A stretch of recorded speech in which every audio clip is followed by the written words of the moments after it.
Halo guys, assalamualaikum warahmatullahi wabarakatuh. Welcome to my channel Saputri Cila Belajar Hidup dari Jalan Cerita. Seperti biasa, kita buka dan pantun dulu.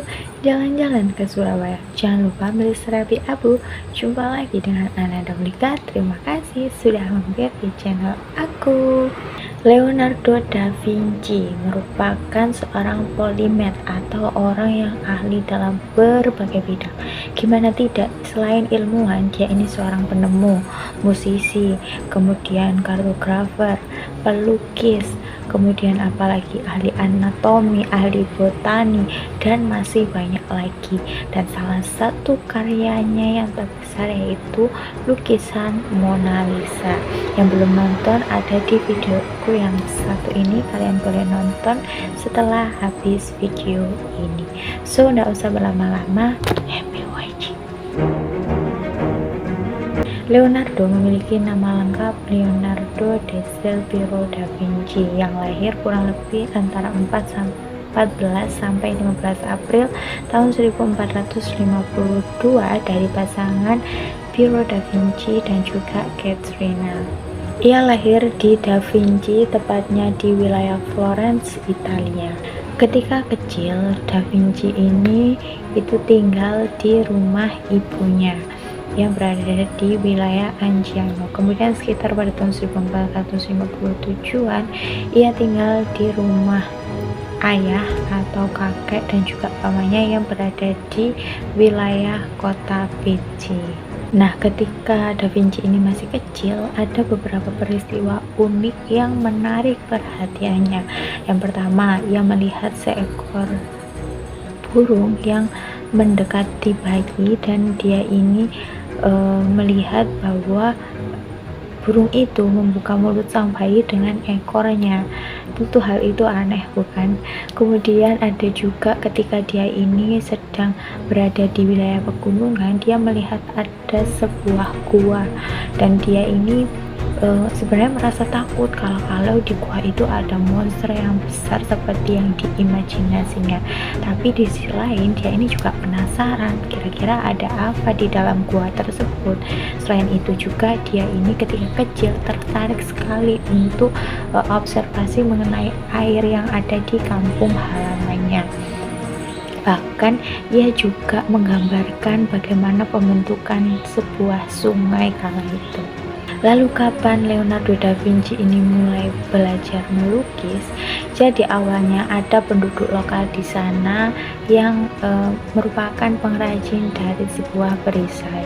Nah, penduduk lokal tersebut meminta Piero, sang ayah Da Vinci ini, untuk melukis perisai tersebut. Nah, kemudian ayahnya ini menyuruh Da Vinci untuk melukis perisai tersebut. Nah, terinspirasi dari kisah monster Medusa, Leonardo da Vinci kemudian melukislah itu perisai tersebut dengan gambar monster yang memuntahkan api. Nah, dari situ sang ayah ini merasa kaget dan kemudian membeli perisai baru untuk diberikan ke penduduk lokal tersebut, mungkin untuk mengganti dari perisai yang dilukis oleh Da Vinci.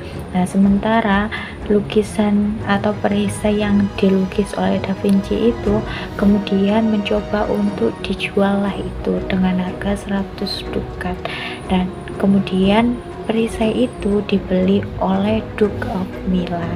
Kemudian sekitar pada tahun 1460 ketika Da Vinci berusia 14 tahun, ia diajak untuk pindahlah itu ke Florence dan di sana dia ikut bekerja di studio lukis milik Verrocchio. Di sana ia memulailah itu untuk mempelajari seni lukis bersama Verrocchio tersebut kurang lebih selama 7 tahunan. Selain itu, dia juga mempelajari berbagai disiplin ilmu mulai dari kimia, metallurgi, kemudian ilmu pengolahan kulit, ilmu pengolahan besi, dan juga kemampuan dalam artistik seperti menggambar, melukis, memahat, dan juga membuat berbagai model. Nah, dari situ mulailah itu banyak karya-karya dari Da Vinci. Karya-karya apa saja kah itu? Kita bahas. Pada tahun 1472, ketika Da Vinci berusia 20 tahun, ia ini bergabung dalam Guild of Saint Luke, di mana ini adalah perkumpulan para seniman dan juga dokter.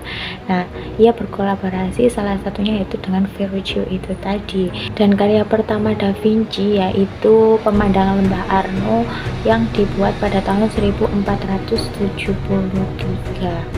Nah, menurut Vasari, Da Vinci Muda merupakan orang pertama yang mengusulkan Sungai Arno itu sebagai jalur transportasi antara Florence ke Pisa. Pada bulan Januari 1478, Da Vinci ini mendapat tawaran untuk melukis altar di Capel St. Bernard di Palazzo Vecchio setelah ia keluar dari studio seni Verrocchio. Kemudian pada tahun 1480-nya, Da Vinci ini tinggal bersama keluarga Medici dan bekerja di Taman Piazza San Marco, Florence. Dan disinilah para seniman, filsuf, dan juga penyair di bawah naungan Medici bertemu. Pada bulan Maret 1481, Da Vinci mendapat tawaran untuk membuat lukisan The Adoration of Magi. Kemudian pada tahun 1482 sampai 1499-nya, ia bekerja di Milan dan membuat lukisan The Last Supper dan juga Virgin of the Rocks. Selain itu, pada tahun 1485, Da Vinci ini pergilah itu ke Hongaria dan dia ini diminta untuk membuat lukisan Bunda Maria. Selain itu dia juga mendapat kesempatan untuk membuat desain dari kubah katedral Milan dan juga patung kuda di sana. Selain ahli dalam bidang melukis, Da Vinci ini juga ahli dalam bidang pengetahuan lainnya.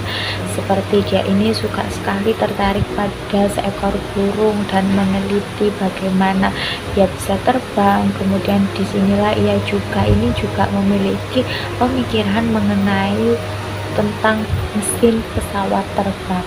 Bahkan menurut catatannya itu sampai 7.000 halaman.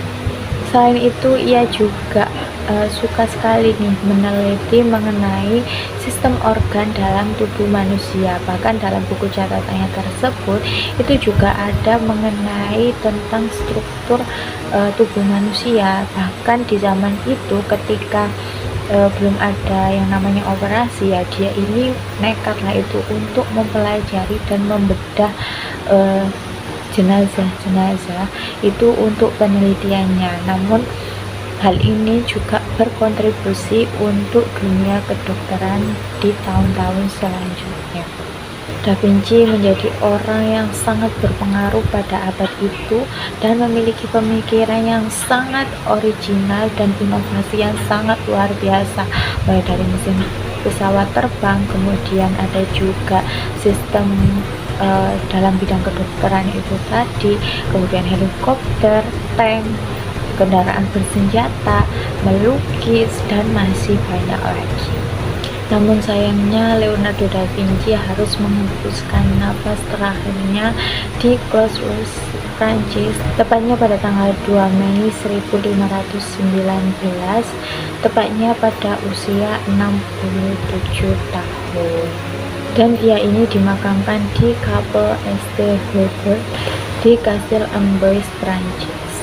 Oke teman-teman, itu tadi sedikit penjelasan mengenai Leonardo da Vinci, sang polimet yang sangat luar biasa ya. Terima kasih buat yang sudah nonton dari awal hingga akhir. Mohon maaf bila ada kekurangan, mungkin ada yang belum atau kurang dari videoku, boleh kalian tambahkan di kolom komentar di bawah. Seperti biasa, jangan lupa like, komen, dan subscribe-nya. Wassalamualaikum warahmatullahi wabarakatuh. Bye.